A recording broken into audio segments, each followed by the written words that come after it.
negara Indonesia kemerdekaannya didapatkan bukan dengan tenang-tenangan, bukan dengan enak-enakan, bukan, tetapi tanah Indonesia telah dicuci dengan darah para ulama, darah para santri, darah para syuhada, sehingga pintu gerbang kemerdekaan Indonesia bisa terbuka.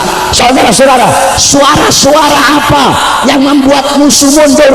Suara-suara apa yang membuat musuh ketakutan?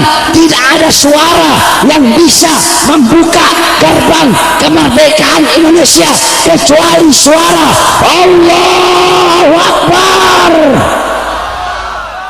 Jadi setelah terbuka gerbang kemerdekaan Indonesia dengan perjuangan para ulama, para santri, para pahlawan, maka wajib bagi kita menjaga NKRI, persatuannya, kedamaiannya, kesejahteraannya. Itu kewajiban kita sebagai para ustadz, para kiai, para habaib. Yang habib nggak boleh iri sama kiai, yang kiai jangan iri sama habib. Kalau udah ustadz atau kiai ada sifat hasud, iri, kenapa itu habib kok dimuliakan, kenapa kok itu habib dicium tangannya bolak-balik, kenapa timbul sifat hasud, awas, timbul sifat iri, sehingga udah bagaimana caranya orang nggak percaya sama habib. Saya maunya maten sapena tetangga kok, ya udah saya kasih 100 ekor sapi, nggak mau. Jangankan 100 ekor, andaikan kamu mau kasih saya semua sapi yang ada di dunia, saya nggak mau. Saya cuma mau sapi milik tetangga saya mati. Coba kalian bayangkan itu, bahaya nggak? Bahaya. Jadi hasud itu bukan saingan, bukan. Nah, udah istimewa, udah mulia, kenapa kok masih pakai hasud sama habaib? Oh, mungkin kalau dia yang ceramah yang hadir 100 orang, kalau Habib Bahar yang ceramah yang hadir ribuan orang, itu yang mau dihasudin. Makanya kan saya udah bilang, terserah. Kalau ada yang mau bilang kami bukan habaib, kami nggak masalah, kami ikhlas, kami rela, kami ridho. Coba bayangkan, Ustadz Kiai ditanya, dan terus yang bingung kan umat. Iya kan? Kalau ditanya ada nggak gelar Habib dalam Islam, jawabannya seperti itu. Ini kan jawaban yang memperkeruh. Saya tanya, jawaban seperti ini menyatukan umat atau pecah belah umat? Menyatukan umat atau pecah belah umat? Nah, pertanyaannya, yang mau pecah belah umat ini siapa? Saya atau oknum-oknum Ustadz Kiai Habib seperti itu? Siapa? Assalamualaikum warahmatullahi wabarakatuh.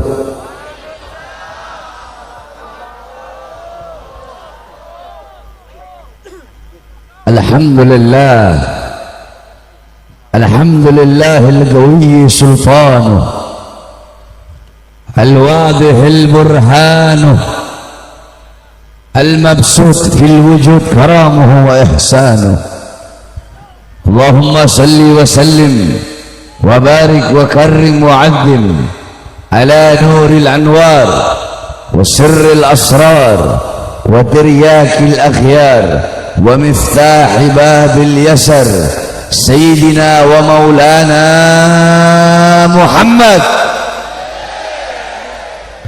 Muhammadinil Mukhtar wa alihil athhar wa ashabihil akhyar adada ni'amillahi wa ifdalih, amma ba'd. Yang saya cintai, yang saya muliakan, para alim ulama, para habaib, para kiai, para asatid, para tokoh masyarakat, para sesepuh, para aparat pemerintah, wabil khusus segenap panitia peringatan tabligh akbar memperkokoh ukhuwah Islamiyah dalam menjaga Negara Kesatuan Republik Indonesia. Alhamdulillah, bagus temanya. Saya ini kalau ceramah jarang pakai imamah. Dari awal di Madura berapa tempat tuh? 5 tempat saya nggak pakai imamah. Baru malam ini pakai imamah.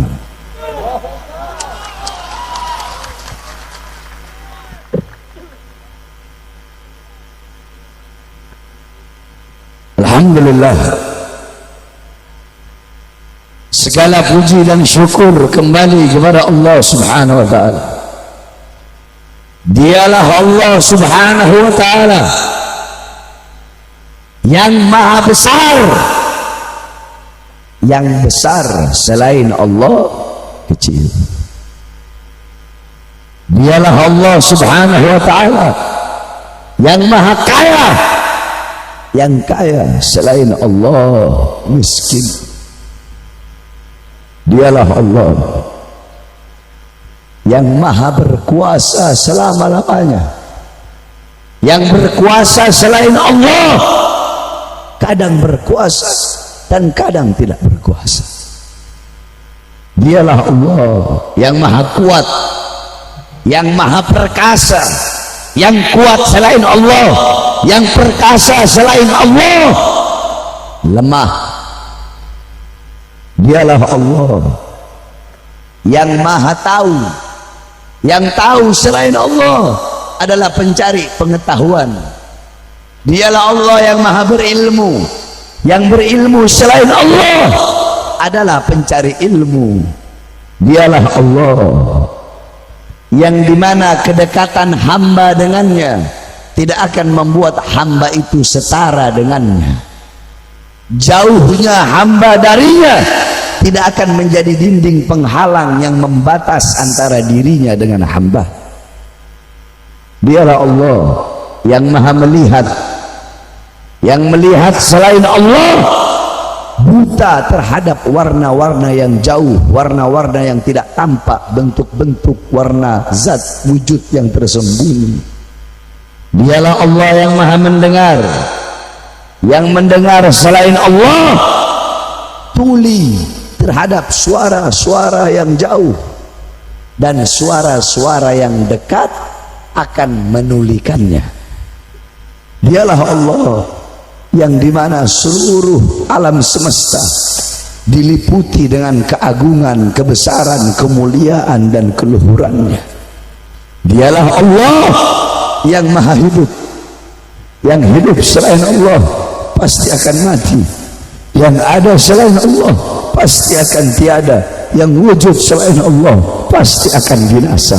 Sedangkan hidupnya Allah, adanya Allah, wujudnya Allah kekal abadi, tidak akan pernah musnah, hancur dan binasa selama-lamanya. Dialah Allah yang menggerakkan lubmu, lubmu menggerakkan fuadmu, fuadmu menggerakkan golbumu, golbumu menggerakkan sodr, sodr yakni jawareh. Saudara-saudara, ini perkara jarang kalian tahu, bahwasanya hati itu memiliki 4 lapisan. Lapisan yang pertama namanya sodr. Ada satu kitab yang dimana ini kitab menjelaskan al-farqu baina sodr wal galab wal fuad wal lub. Sodr, sodr apa mana sodr? Dada. Sodr itu artinya dada. Ini lapisan pertama.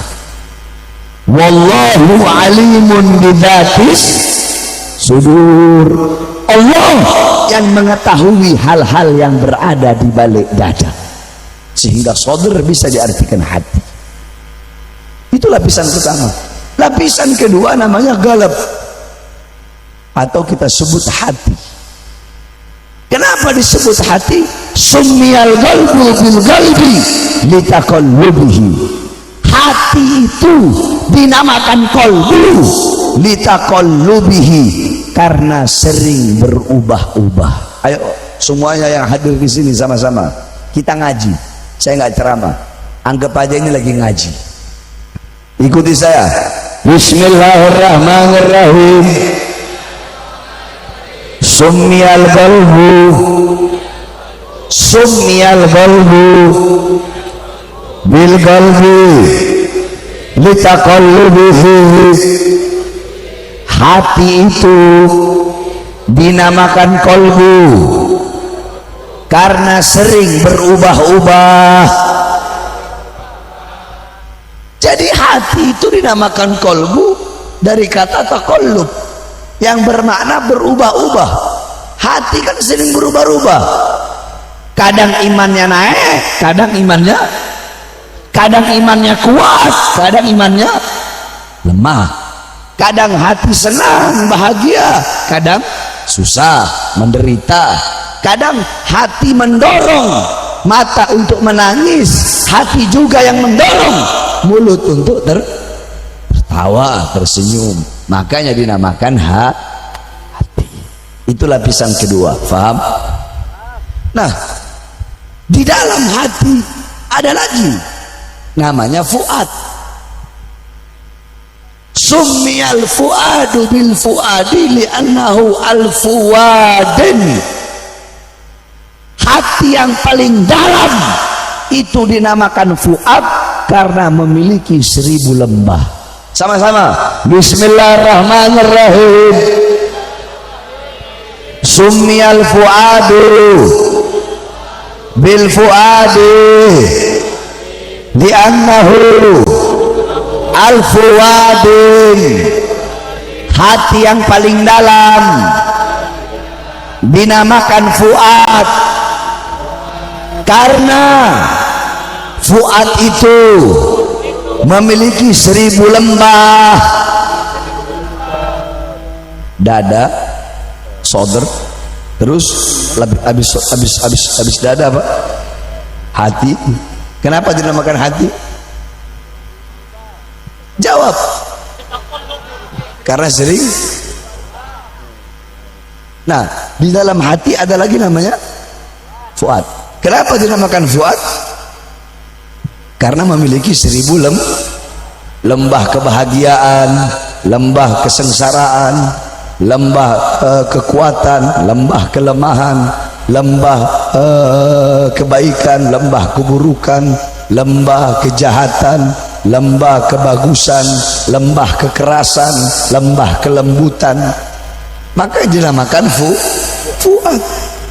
Dalam Al-Quran kan Allah SWT berfirman, maka kadzabal fuadu ma ra'a. Ya, maka kadzabal fuadu ma ra'a. Fuad itu tidak akan pernah berdusta, tidak akan pernah berbohong atas apa yang ia lihat. Nah, di dalam fuad ada lagi yang paling dalam. Apa itu? Lub, atau bisa diartikan lubab. Coba tolong, kalau ada yang ribut tolong jangan ribut, tolong. Saya nggak lama, saya di sini mau ziarah ke Malang, ke Imamin, ke Habib Abdullah sama Abdul Qadir Bilfudi. Ya, tolong, ini saya sampaikan ilmu. Jadi biar kalian pulang dari sini gak sia-sia bawa ilmu. Bukan hanya kita cuma bisa takbir aja, tapi bawa ilmu. Paham?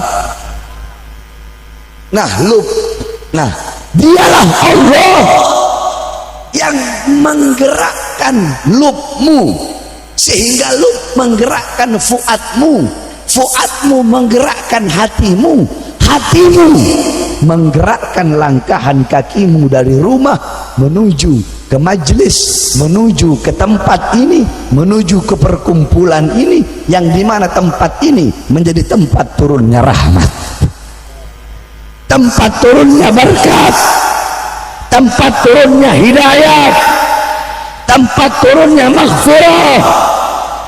Loh, kok bisa, Beb? Ini kan lapangan biasa, tapi kenapa tempat ini menjadi tempat turunnya rahmat, maghfirah, kebaikan, hidayah, petunjuk, pengampunan, padahal ini tempat lapangan biasa. Bahkan saya berani berkata, karpet mana pakai karpet? Nggak pakai. Tanah, pakai tanah. Tanah yang kalian duduki demi Allah lebih mulia daripada kursi yang diduduki oleh seorang presiden, saudara-saudara. Loh, saya ngomong pakai dalil. Saya ngomong ada marojiknya, bukan nggak sekedar ngomong. Apa marojiknya? Qala Sayyidina Umar bin Khattab, innallaha lam yahluk fi wajhil ardi turaban afdal min majlisil ilmi. Itu dalilnya. Sesungguhnya Allah tidak pernah menciptakan di seluruh bagian bumi sejengkal tanah yang lebih mulia selain daripada tanah yang digunakan untuk menuntut ilmunya Allah Subhanahu wa ta'ala. Jadi tempat itu tergantung. Kalau tempat ini kau pakai untuk orkes, untuk dangdut, untuk disco, yang turun azab, ya kan? Yang turun bala, yang turun bencana, yang turun siksa, yang turun dosa. Karena tempat ini kau pakai untuk menuntut ilmu, berzikir, bersolawat, baca ayat Quran, dengarkan nasihat ulama, berkumpul, menjaga ukhuwah Islamiyah, sehingga tempat ini menjadi tempat turunnya rahmat. Kalian hamba-hamba yang duduk di sini dipandang dengan pandangan rahmat, dipandang dengan pandangan kasih sayang, dipandang dengan pandangan kecintaan. Jadi bukan cuma tempatnya, orang yang duduk di tempat ini pun menjadi hamba-hamba yang mulia, yang dimuliakan oleh yang maha mulia. Kenapa? Karena duduknya kita di sini karena sesuatu yang mulia. Apa itu? Ilmunya Allah Subhanahu wa ta'ala. Alam tara jildal haqira mugabbalan bisagafi lamma ansar jildal mushafi. Tidak pernahkah kalian melihat kulit yang tidak berharga, kulit yang tidak bernilai, kulit itu dicium oleh mulut-mulut? Kenapa? Ketika kulit itu menjadi sampul daripada ayat suci Al-Quran. Saya kasih contoh. Lihat sini. Ini andaikan kulit, ini kulitnya satu, saya belah jadi dua. Sama kan kulitnya satu kan, satu kulit sapi. Nah, yang ini saya bikin dompet, yang ini saya bikin sampul ayat suci Al-Quran. Nah, yang dompet tadi saya taruh di bawah, boleh nggak? Jawab yang keras, boleh nggak? Megangnya harus punya wudhu atau nggak punya wudhu pun boleh.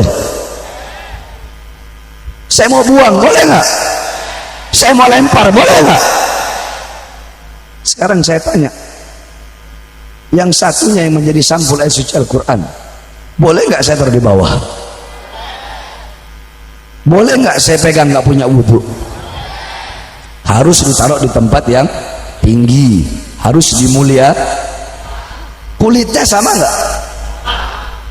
Kulitnya kan dari satu kulit yang sama dibelah dua tadi. Apa yang membedakan? Yang satu menjadi mulia karena bercampur dengan sesuatu yang mulia. Apa itu? Ayat Al-Qur'an. Nah, begitupun kita pada malam hari ini, saudara-saudara. Kita ini ibarat kata kulit yang bercampur dengan sesuatu yang mulia.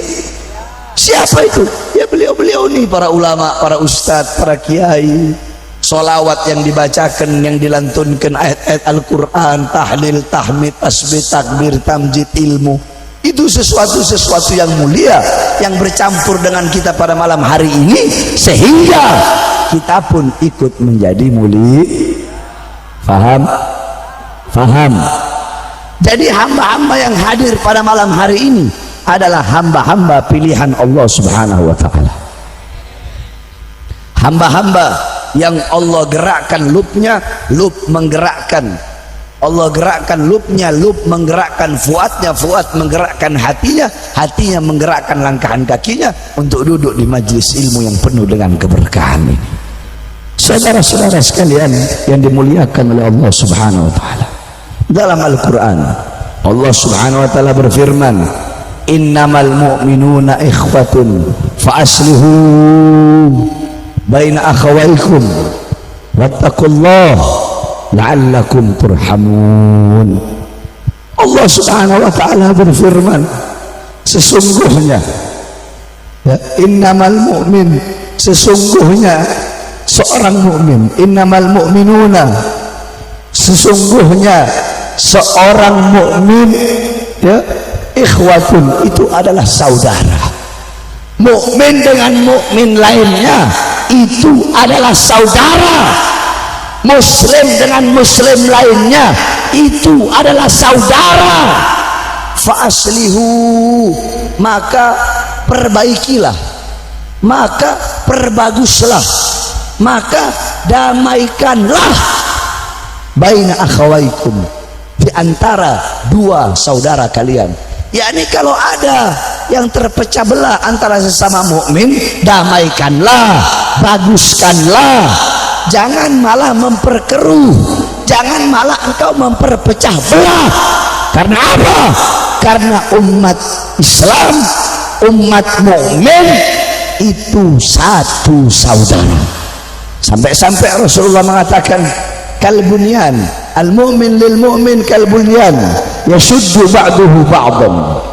Mukmin yang satu dengan mukmin lainnya kalbunyan, bagaikan bangunan. Sambil Rasulullah mengginingkan tangannya, apa namanya, dimasukkan begini tangannya, kalbunyan, bagaikan satu bangunan, yang dimana bangunan yang lain saling mengokohkan dengan bangunan yang lainnya. Pondasi mengokohkan dengan tiangnya, tiang dengan tiang saling mengkokohkan, nanti atap kokoh dengan tiang. Pondasi nggak bakal kebangun kalau tiang tidak bakal kebangun kalau nggak ada pondasi. Atap nggak bakal berdiri kalau nggak ada tiang. Jadi mukmin dengan mukmin tuh harus saling mengisi. Kekurangan mukmin yang lain diisi dengan mukmin yang lainnya. Mukmin yang punya kelebihan, isi kekurangan mukmin saudaramu. Sampai-sampai dikatakan lagi Rasulullah SAW, masalul mu'min. Ini saya nggak tahu kalau acaranya acara ukhuwah Islamiyah, jadi dadakan aja ini. Masalul mu'min fi tawaddihim wa ta'atufihim wa tarahumihim. Tadinya saya mau bahas perang, nggak jadi. Ukhuwah. Tapi nanti kita lihat kalau ada nyambung-nyambungnya kan bisa jadi. Iya kan? Betul lah. Betul lah. Iya, lihat aja endingnya seperti apa. Paham? Masalul mu'min masalul jasad, perumpamaan mukmin. Yang pertama Rasulullah bilang, orang mukmin itu kayak apa? Jawab sama-sama, Bapak Ibu-ibu. Orang mukmin seperti apa? Seperti apa? Yang harus saling memperkuat antara yang lah. Dapat ilmu nggak? Bawa pulang itu, jangan cuma masuk kuping kanan keluar kuping kiri. Tadi hati berapa lapisan? Yang pertama apa? Sodr. Lapisan kedua qalbun. Lapisan ketiga, lapisan paling dalam. Nah, perumpamaan yang kedua, perumpamaan mukmin bagaikan jasad, fi tawaddihim wa ta'atufihim wa tarahumihim, di dalam saling tolong menolong, di dalam saling bahu membahu, di dalam saling mengasihi, di dalam saling menyayangi. Itu bagaikan jasad. Apabila ada sebagian idza ishtaka minha udwun tada'a sairul jasad bis-sahari wal hummah. Apabila ada sebagian anggota tubuh yang merasakan sakit, maka seluruh anggota tubuhnya merasakan sakit. Jadi kita sesama mukmin dalam saling tolong menolong, dalam membantu, dalam menyayangi, dalam mengasihi, itu bagaikan jasad. Saya tanya, kalau kalian sakit gigi, apakah yang sakit cuma gigi? Satu badan ikut sakit, betul? Makanya saya paling marah sama apa itu yang nyanyi Maggie Z itu. Dia bilang lebih baik sakit apa? Lebih baik sakit gigi daripada sakit hati. Apa apaan, dia belum coba aja, dia belum merasain sakit gigi kayak bagaimana sakitnya. Ya mending sakit hati daripada sakit gigi. Saya sakit gigi kemarin, ampun, naudzubillah min dzalik, nggak bisa lihat orang, rasanya pengen saya makan aja itu orang. Langsung saya cabut gigi saya itu, udah nggak peduli mau sakit mau apa, sakit gigi, naudzubillah min dzalik, luar biasa sakitnya. Kok bikin lagu lebih baik sakit apa gigi, sedang kata siapa kau nggak pernah sakit gigi kau? Coba kau rasa sakit gigi kau, betul? Hah? Oneng kapi, sakit dong. Jadi kalau sakit gigi, apakah cuma gigi yang rasa sakit? Seluruh anggota tubuh merasakan sakit. Nah, mukmin pun begitu. Dalam saling tolong menolong, apabila ada saudara kita mukmin yang lain kena musibah, musibah dia sama seperti musibah kita. Jadi orang tuh jangan nafsi-nafsi. Tahu nafsi-nafsi, sendiri-sendiri, udahlah terserah, urusan ente, urusan anak, nggak boleh begitu. Itu bukan mukmin yang baik namanya, itu bukan mukmin yang bagus namanya. Sedangkan kita harus menjaga ukhuwah. Makanya kan kata Rasulullah, la taqata'u wa la tabaghadu la tafaraqu wala tahasadu. Kata Rasulullah, jangan kalian saling membelakangi, jangan kalian saling berpisah, bercerai-berai, jangan kalian saling memutuskan tali silaturahmi. La tahasadu, jangan kalian saling hasud, jangan kalian saling iri, jangan kalian saling dengki, sehingga karena hasud, karena iri, karena dengki bisa merusak ukhuwah Islamiyah. Saya kasih tahu sama kamu ya, inna awwala ma'siyatin fis sama al-hasad wa awwala ma'siyat fil ard al-hasad. Maksiat pertama di langit itu hasud. Maksiatnya siapa? Maksiatnya iblis. Jadi iblis itu sifat sombongnya itu bukan terus tiba-tiba keluar begitu aja, enggak. Sifat sombong iblis itu didorong oleh sifat hasud. Jadi dia hasud dulu, iri sama Adam, dengki. Kenapa? Kok Adam yang anak baru kemarin sore, kata iblis ibaratnya, ini Adam anak kemarin sore baru diciptakan, saya lebih lama ibadahnya, saya lebih lama ibadahnya, saya ini pimpinan malaikat. Di langit pertama alim nama saya, di langit kedua alim, abid, zahid, wari, sampai di langit ketujuh namanya Azazil, pemimpin para malaikat. Tapi kok saya disuruh sujud sama Adam? Kenapa kok Allah nggak suruh penduduk langit sujud sama saya? Iri nggak iblis? Hasud nggak iblis? Dengki nggak iblis? Sehingga karena hasud, karena iri, karena dengki, karena itulah dia membangkang perintah Allah Subhanahu wa ta'ala yang telah jelas-jelas nyata Allah suruh perintahkan. Karena dia iri, karena hasud, dia nggak mau mengikuti perintah Allah Subhanahu wa ta'ala. Nah ini bahaya, orang hasud ini bahaya. Karena apa? Ini kan bahasnya ukhuwah Islamiyah kan. Nah kalau ingin menjaga ukhuwah Islamiyah, la taqata'u, la tabaghadu, la tahasadu, jangan kalian saling memutuskan silaturahmi, dan yang penting tadi itu jangan kalian saling jangan kalian saling yang Habib nggak boleh iri sama kiai, yang kiai jangan iri sama Habib. Kalau udah ustadz atau kiai ada sifat hasud, iri, kenapa itu Habib kok dimuliakan, kenapa kok itu Habib dicium tangannya bolak-balik, kenapa, timbul sifat hasud, awas, timbul sifat iri, sehingga udah bagaimana caranya orang nggak percaya sama Habib. Sebab hasud itu, tahu orang hasud? Hasud itu nggak nyari keuntungan, bukan. Saya kasih tahu sama kamu, hasud bukan mencari keuntungan. Dulu iblis pernah datang ke Fir'aun. Ini cerita langka ini. Iblis datang ke, kata iblis begini, On, engkau tak pernah ngaku Tuhan, On. Bejat kaki, On. Ya, saya ini nggak pernah ngaku Tuhan, Fir'aun.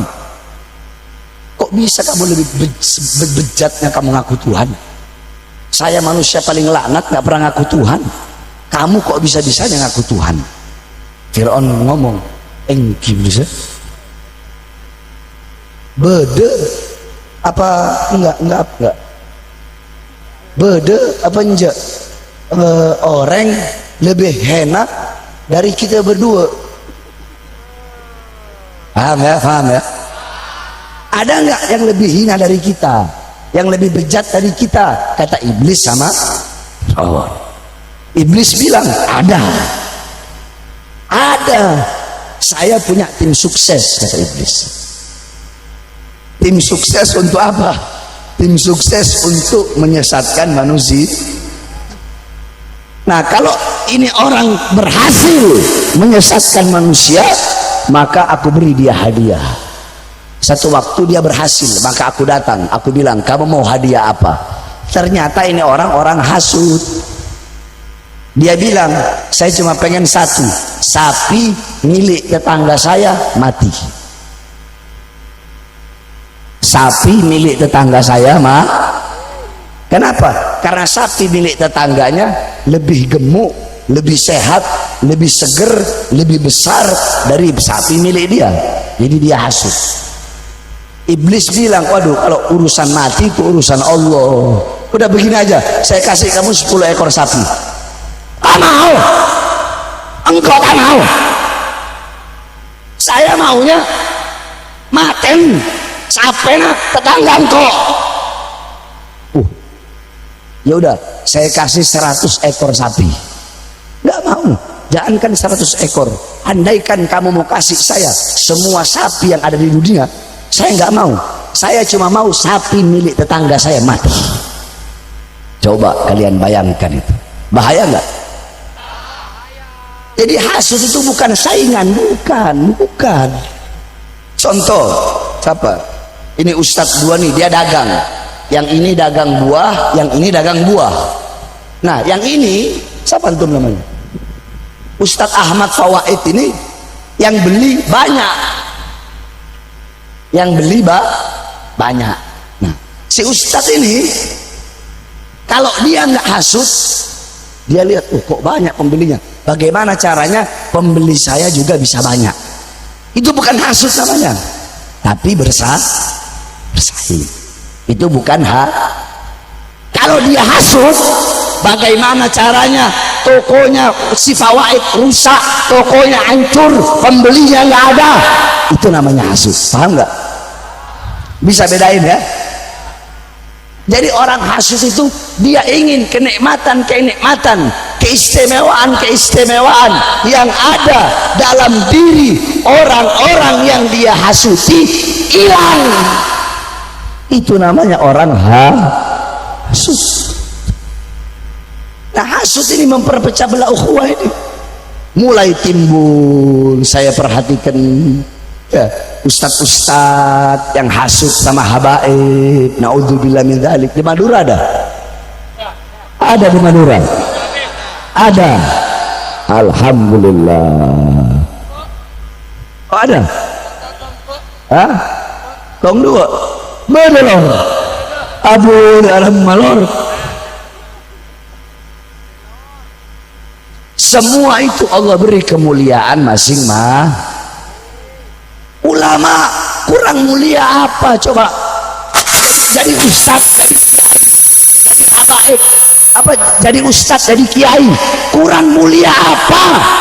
Sampai-sampai di Al-Quran Allah katakan, kul hal yastawil ladzina ya'lamuna wal ladzina la ya'lamun.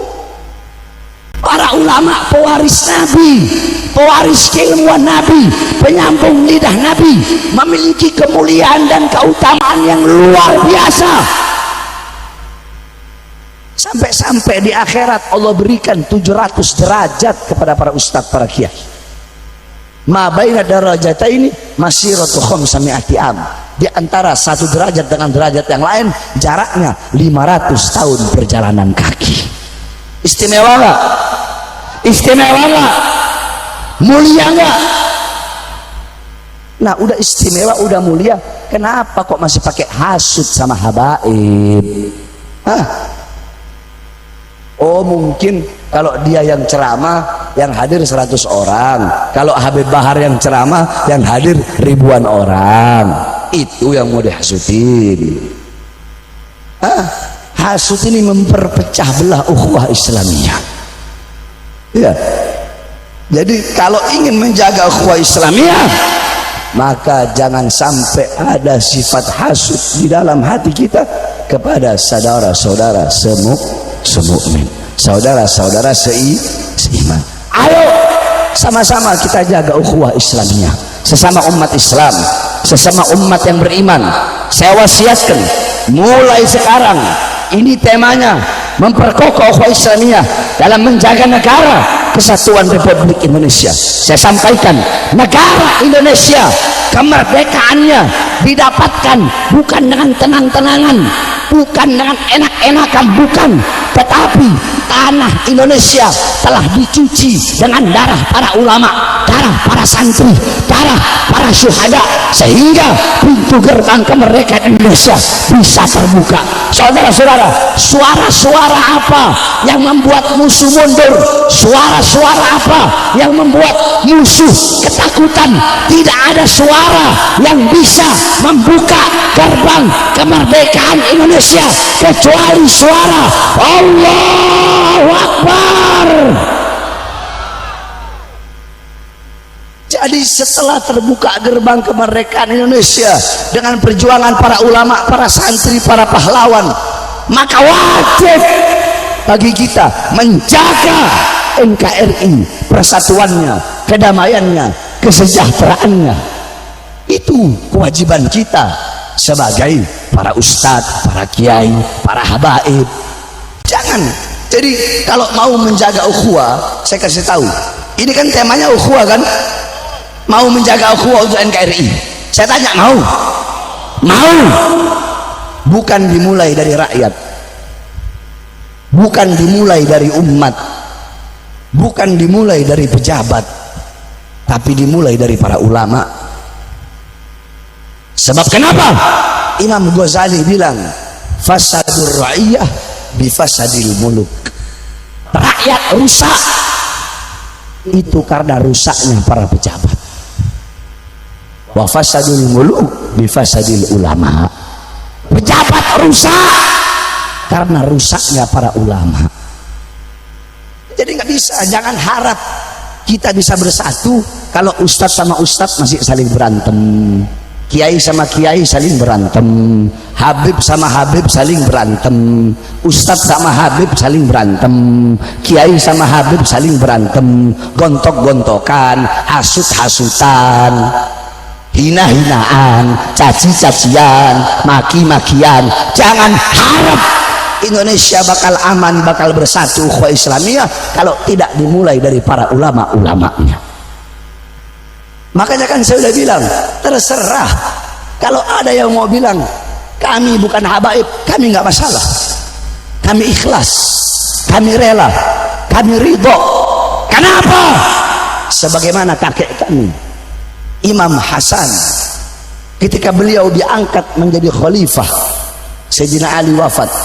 Iya, ini sejarah, nggak bisa kalian nafikan. Sayyidina Ali meninggal, yang diangkat jadi khalifah siapa? Imam Hasan. Mau terjadi perang saudara. Ketika mau terjadi perang saudara, Imam Hasan rela memberikan kekuasaannya kepada Muawiyah. Agar apa? Agar tidak terjadi perang saudara dan agar ukhuwah Islamiyah selalu terjaga. Seperti itulah kami para habaib, para anak cucu Rasulullah. Biarkan mereka mau bilang Imam Ubaidillah itu terputus, biarkan. Dalil saya punya dalil semua ada di kepala, nggak perlu saya bawa kitab, cukup di kepala saya ini isinya kitab semua kalau saya mau pakai dalil, saudara-saudara. Tetapi memperkeruh. Nah sekarang begini aja, kalau ada ustadz atau kiai ngomong, ditanya apakah ada istilah Habib dalam Islam, jawabannya tidak ada istilah Habib dalam ajaran Islam.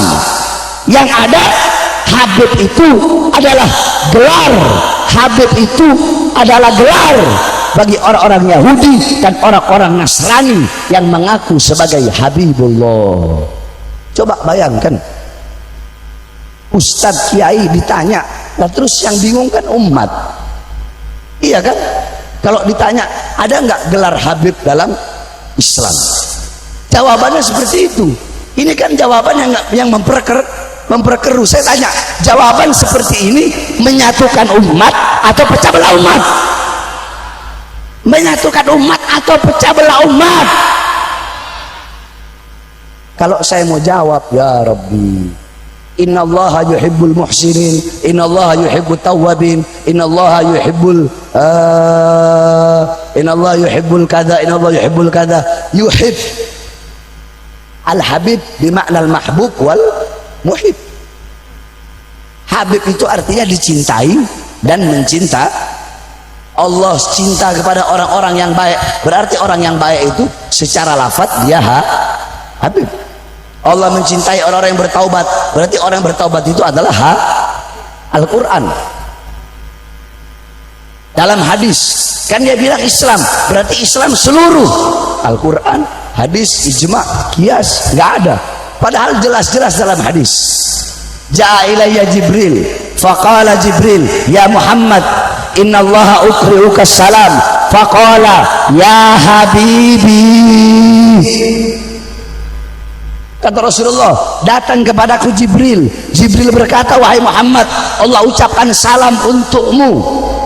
Dan Allah berkata, ya habibi. Itu hadis. Berarti ada nggak dalam Islam? Ada nggak? Udah gitu ini orang yang ngomong, kalau lagi mahalul qiyam, ya Nabi salam alaika, ya Rasul salam alaika, ya Habib. Jangan pakai dong ya Habibnya kalau jawabannya begitu. Ganti aja apa kayak gitu. Betul? Nah pertanyaannya, yang mau pecah belah umat ini siapa? Saya atau oknum-oknum Ustadz Kiai Habib seperti itu? Siapa? Bagaimana hukumnya memanggil, bagaimana hukumnya memanggil seseorang dengan sebutan Habib? Apa jawabannya? Apabila memanggil dengan sebutan Habib, orang itu bisa menjadikan dia sombong, maka hukumnya haram. Enak banget ngarom-ngaromin.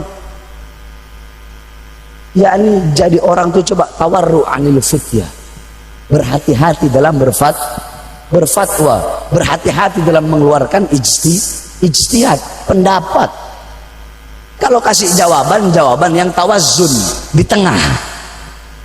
Kalau kalian tanya ke saya bakal jawab apa hukum jikalau memanggil Habib, Ustadz, Kiai, Syekh, Abuya, Tuan Guru itu bisa menjadikan dia sombong, maka hukumnya haram. Jawaban begitu adil nggak? Adil nggak? Adil nggak? Itu baru adil. Tapi kalau mau dijawab bisa dijawab. Al-adah muhakkamah, adat itu bisa menjadikan hukum. Iya, sama seperti di Al-Quran. Emang di Al-Quran Allah menjelaskan zakat fitrah itu harus pakai beras, ada? Enggak, sehingga yang dipakai adalah ada kebiasaan. Di Indonesia kebiasaan makanan pokoknya apa? Beras, maka pakai beras. Nah, uruf, kebiasaan yang baik uruf, adat istiadat yang baik. Orang berilmu kalau di Madura dipanggilnya apa? Dipanggilnya Kiai udah pasaran. Selain Kiai ada nggak? Lora. Itu adat istiadat yang baik bukan? Itu saya tanya, jawab yang keras. Adat istiadat yang baik apa bukan? Nah sekarang saya tanya, Habib itu udah menjadi adat istiadat sebutan bagi siapa? Jawab yang keras. Jawab yang keras sama-sama. Siapa? Siapa?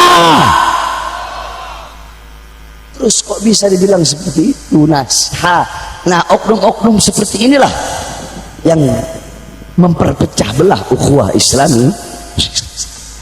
Makanya ayo sama-sama kita jaga ukhuwah Islamiyah. Tapi ada tapinya. Bagi Bahar bin Smith, ya, saya akan menjaga ukhuwah Islamiyah. Sama-sama kita jaga ukhuwah Islamiyah. Tapi tidak ada ukhuwah Islamiyah untuk para koruptor. Tidak ada ukhuwah Islamiyah untuk maling uang rakyat. Tidak ada ukhuwah Islamiyah untuk kaum homo, kaum sodom, kaum lesbi. Tidak ada ukhuwah Islamiyah bagi para pejabat-pejabat yang ingin menyengsarakan rakyat, yang memberikan janji-janji palsu kepada rakyat. Maka tidak ada ukhuwah Islamiyah untuk mereka, saudara. Kalau mereka tidak mau bertaubat kepada Allah Subhanahu wa taala. Ada tapinya, jangan semuanya ukhuwah Islamiyah terus kau mau rangkul kaum homo, kaum sodom, kau mau terima, ya? Mau anak-anak kamu homo, mau anak-anak kamu lesbi. Jaga ukhuwah. Tapi ada tapinya. Tobat kau, hei koruptor, hei maling uang rakyat, hei ulama su, hei kaum homo, hei kaum liberal, tobat. Kau tobat, ayo sama-sama bareng kita jaga ukhuwah Islam. Paham? Wasiat saya yang terakhir bagi para pejabat, bagi para aparat, besok 2024 tahun pemilu, saudara. Saya tanya, coba jawab yang keras. Orang sekarang pejabat-pejabat dari RT, RW, lurah, kepala desa, apalagi di Madura, saya ngakak, ketawa. Orang carok-carokan hanya gara-gara kepala desa, gara-gara urusan dunia carok-carokan. Kepala desa, camat, bupati, wali kota, gubernur, presiden butuh sama rakyat kalau cuma ada maunya doang. Ayo, betul apa tidak? Betul ibu-ibu, betul apa tidak? Betul apa tidak? Sebelum jadi datang ke rakyat, datang ke desa-desa terpencil, datang ke kampung-kampung, ke ulama. Nggak pernah pakai kerudung, tahu pakai kerudung. Nggak pernah pakai peci, tahu pakai peci. Ya, banyak nggak? Sambil ngomong, saya berjanji memakmurkan rakyat, mensejahterakan rakyat, berbuat adil kepada rakyat, berbuat baik kepada rakyat. Tapi nyatanya setelah jadi, yang makmur bukan rakyat, yang sejahtera bukan rakyat, tidak ada keadilan, tidak ada kebaikan. Rakyat yang susah tambah susah, yang miskin tambah miskin, yang makmur asli, yang makmur partainya, yang makmur politiknya. Kita bangsa dan rakyat Indonesia menjadi budak di negara kita sendiri, saudara-saudara. Saya tanya, betul tidak? Ayo jawab ibu-ibu. BBM naik. BBM naik nggak? Naik nggak? Minyak goreng naik nggak? Cabai naik nggak? Kebutuhan pokok naik nggak? Enak.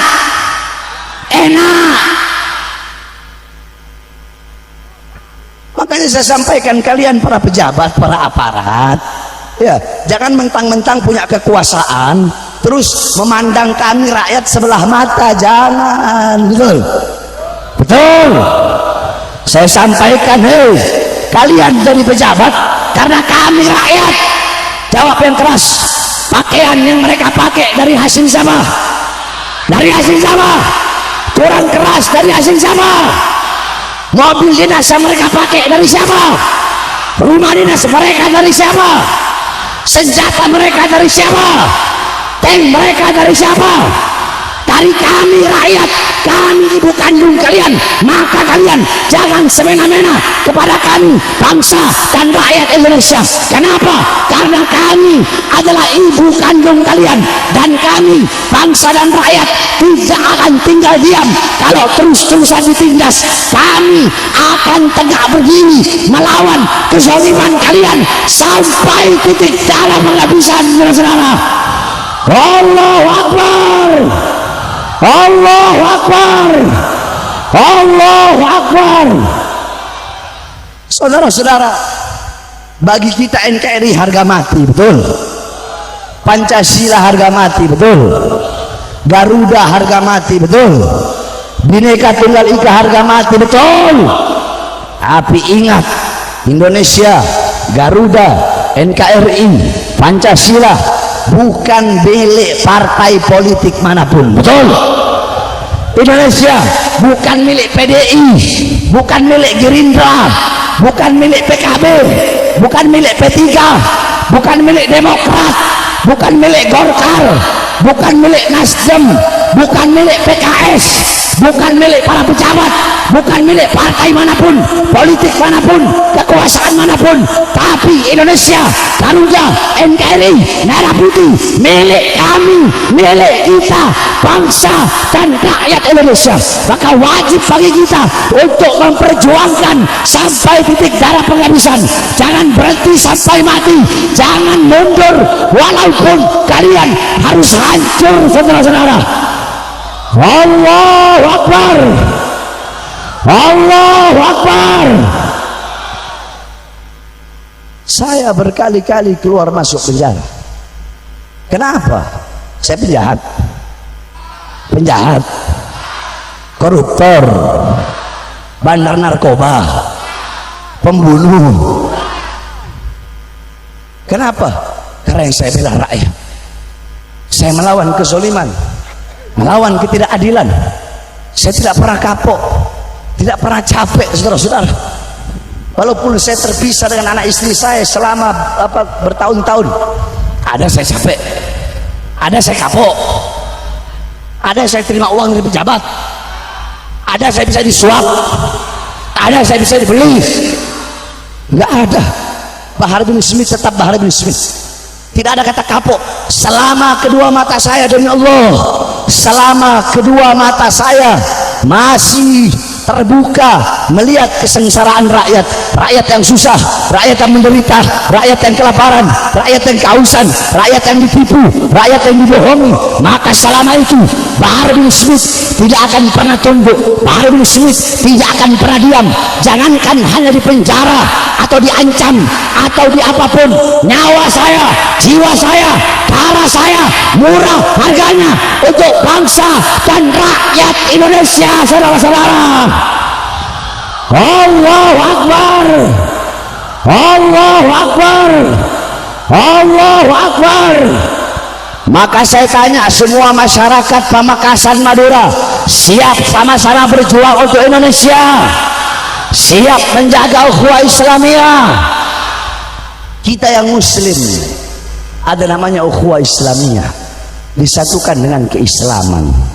Ada lagi namanya ukhuwah watoniyah, saudara menjaga persaudaraan satu kebangsaan.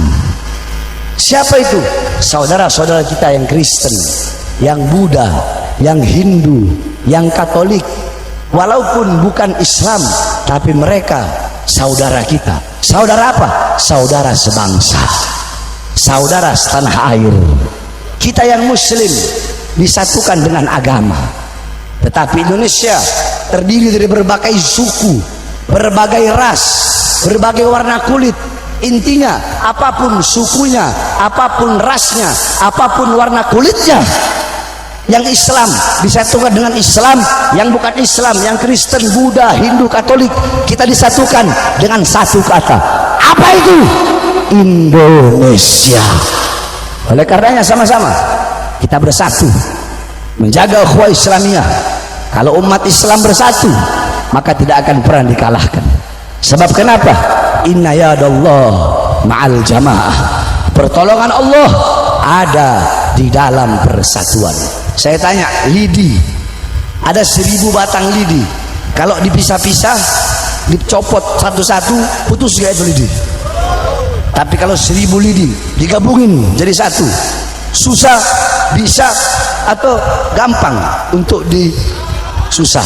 Nah, seperti itulah perumpamaan persatuan. Saya tanya sekali lagi, jawab yang keras. Masyarakat Pamekasan siap jaga ukhuwah Islamiyah, siap jaga ukhuwah wataniyah, siap hancur demi Islam, siap binasa demi Indonesia, siap mati demi merah putih. Angkat tangannya. Allahu Akbar, Allahu Akbar, Allahu Akbar. Indonesia merdeka, merdeka, merdeka, merdeka. Hidup Indonesia, hidup Islam, hidup Pancasila, hidup Garuda, hidup merah putih, hidup ulama, hidup Ahlussunnah wal Jamaah, hidup kiai, hidup habaib. Allahu Akbar. Terakhir sebelum saya tutup, saudara-saudara, saya ini lagi bangun pondok pesantren, ya, dan pondok pesantren saya haramkan terima dana dari pemerintah. Sebab kenapa? Saya ikut Imam Ghazali. Kami ini para habaib zahir, Ghazali batin, Syadili. Kalau saya terima, nanti saya ceramahnya begini, Insya Allah ini pejabat baik, pejabat soleh, anak baik, anak soleh, Masya Allah. Ini pejabat nggak pernah berbuat nggak adil, dia adil terus. Begitu nanti ceramahnya saya. Saudara-saudara, pondok pesantren saya gratis. Saya bangun pakai tangan saya sendiri, mulai dari bambu. Modal saya apa? Himmah, semangat yang kuat. Kenapa? Saya bikin pesantren saya gratis. Saya lihat berapa banyak pondok pesantren masuk daftar 10 juta, 20 juta. Terus bagaimana dengan orang-orang yang susah, orang-orang yang miskin, yang pengen anaknya jadi ulama? Makanya saya bikin pondok pesantren saya gratis. Jadi kalau saya nggak makan, ya semua santri nggak makan, sama-sama kita nggak makan deh. Kalau saya makan ayam, santri makan ayam. Saya makan ikan asin, ya santri makan ikan asin. Nggak makan ya sama-sama kita nggak makan. Yang penting taklim jalan terus. Kalau saya mau jalanan pesantren saya aspal pakai emas. Wahai habaib muasal Yaman yang ngeyel ngaku jadi turunan baginda Nabi Rasul pilihan, padahal nasab tak tersambungkan baginda Nabi Rasul pilihan, padahal nasab tak